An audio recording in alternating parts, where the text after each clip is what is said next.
Hello everyone, welcome to Inborn Aspirants Academy. आज का हमारा टॉपिक है लीनियर मोमेंटम। लेकिन इस टॉपिक को शुरू करने से पहले हम लोग लास्ट क्लास का एक क्विक रिवीजन कर लेते हैं। लास्ट क्लास में हम लोग कुछ फिजिकल क्वांटिटीज़ के बारे में पढ़े थे, जैसे डिस्टेंस। डिस्टेंस क्या था? एक बॉडी एक पर्टिकुलर टाइम इंटरवल में जो पाथ कवर करता है उसे हम लोग कहते हैं डिस्टेंस। इसका एसआई सिस्टम में यूनिट था मीटर और सीजीएस सिस्टम में यूनिट था सेंटीमीटर। वैसे ही था डिस्प्लेसमेंट, एक बॉडी का इनिशियल और फाइनल पोजीशन के बीच में जो शॉर्टेस्ट डिस्टेंस था उसे हम लोग कहते थे डिस्प्लेसमेंट। इसका भी एसआई सिस्टम में यूनिट था मीटर और सीजीएस सिस्टम में यूनिट था सेंटीमीटर। उसके बाद हम लोग देखे थे स्पीड जो था डिस्टेंस अपॉन टाइम और वेलोसिटी जो था डिस्प्लेसमेंट अपॉन टाइम। इन दोनों का यूनिट एसआई सिस्टम में मीटर पर सेकंड और सीजीएस सिस्टम में था सेंटीमीटर पर सेकंड। उसके बाद हम लोग देखे थे एक्सेलरेशन जो था rate of change of velocity, मतलब final velocity minus initial velocity by time. इसके रिलेटेड हम लोग कुछ न्यूमेरिकल सॉल्व किए थे। एक्सेलरेशन का एसआई सिस्टम में यूनिट होता है मीटर पर सेकंड स्क्वायर और सीजीएस सिस्टम में यूनिट होता है सेंटीमीटर पर सेकंड स्क्वायर। तो चलिए शुरू करते हैं आज का topic, linear momentum. Linear momentum क्या है? एक बॉडी का मास और उसका वेलोसिटी का प्रोडक्ट को हम लोग कहते हैं लीनियर मोमेंटम। मतलब linear momentum equals to mass into velocity. इसका यूनिट देख लेते हैं। मास का यूनिट हम लोग को पता है एसआई में केजी और सीजीएस में ग्राम, और वेलोसिटी का एसआई सिस्टम में मीटर पर सेकंड और सीजीएस सिस्टम में सेंटीमीटर पर सेकंड। तो यहाँ पे लीनियर मोमेंटम का यूनिट होगा KG metre per second SI system में और ग्राम सेंटीमीटर पर सेकंड सीजीएस सिस्टम में। चलिए कुछ न्यूमेरिकल सॉल्व करते हैं। सबसे पहला सवाल, what is the product of mass and velocity called? Force, momentum, pressure and inversion. अभी हम लोग देखें मास और वेलोसिटी को प्रोडक्ट को हम लोग कहते हैं momentum. So the right answer is option B. Next question, which of the following equation calculates momentum? Mass by volume, mass into velocity, mass into acceleration या मास इंटू वॉल्यूम? तो right answer is option B, momentum equals to mass into velocity.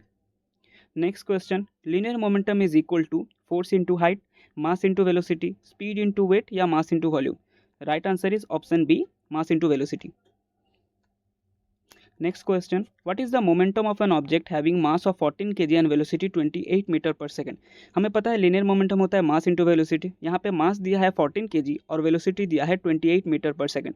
इन दोनों का जब product करेंगे answer आएगा 392 और unit होगा kg metre per second. Option के हिसाब से the right answer is option B, 392 kg metre per second. Next question, the mass of an object is 85 kg and the velocity is 60 metre per second, find the momentum of the object. Linear momentum होता है मास into velocity. मास दिया है यहाँ पे 85 kg और velocity दिया है 60 metre per second. इन दोनों को प्रोडक्ट करेंगे तो 5100, यूनिट होगा kg मीटर पर सेकंड और ऑप्शन के हिसाब से option B, 5100 kg metre per second. Next question, an object with a mass 80 kg is moving with a velocity 60 metre per second, what will be the momentum generated in the object? तो कहीं भी मास और velocity दिखे, momentum निकालना हो तो हम दोनों को प्रोडक्ट कर देना है। ये आप लोगों के लिए होमवर्क रहेगा। नेक्स्ट क्वेश्चन एकदम सेम है। An object of mass 50 kg is moving with a fix velocity 6 metre per second, calculate the momentum of the object. दोनों को प्रोडक्ट कर देना है। Next question, what will be the momentum of an object of mass m/2 and whose velocity is 2v? अब इसका momentum बताना है। मास बोल दिया है, हम लोग जानते हैं पी से डिनोट करते हैं लीनियर मोमेंटम को, जो होता है m into V, M for mass and V for velocity. अब यहाँ पे m मास नहीं है, मास है m/2 और वेलोसिटी v नहीं है, वेलोसिटी है 2v। इन दोनों का जब प्रोडक्ट करेंगे तो हम लोग देख रहे हैं 2 और 2 न्यूमरेटर और डिनोमिनेटर से कट जाएगा। सो द न्यू मोमेंटम आएगा वो होगा mv। मतलब यहाँ पे ऑप्शन के हिसाब से answer B. Next question, if the velocity is double then. अच्छा, इससे पहले एक हम लोग चार्ट देख लेते हैं। हम लोग देखें कि मोमेंटम होता है मास इंटू वेलोसिटी, तो एक मास का कॉलम है, एक वेलोसिटी का, एक मोमेंटम का। अच्छा, वेलोसिटी को अनचेंज रख के अगर हम लोग मास को डबल कर दे तो देखेंगे मोमेंटम में क्या इफेक्ट आएगा, मोमेंटम भी डबल हो जाएगा। वैसे ही मास को कांस्टेंट रख के अगर वेलोसिटी को डबल करे तो मोमेंटम डबल हो जाएगा। लेकिन मास और वेलोसिटी दोनों को डबल कर दे तो मोमेंटम मेरा 4 टाइम्स आ जाएगा। अब हम लोग सॉल्व करते हैं। यहाँ पे दिया है if the velocity is double. अच्छा, वेलोसिटी मास के बारे में कुछ नहीं बोला है तो हम लोग पकड़ सकते हैं कि मास कांस्टेंट दिया है, वेलोसिटी डबल है तो मेरा मोमेंटम भी डबल हो जाएगा।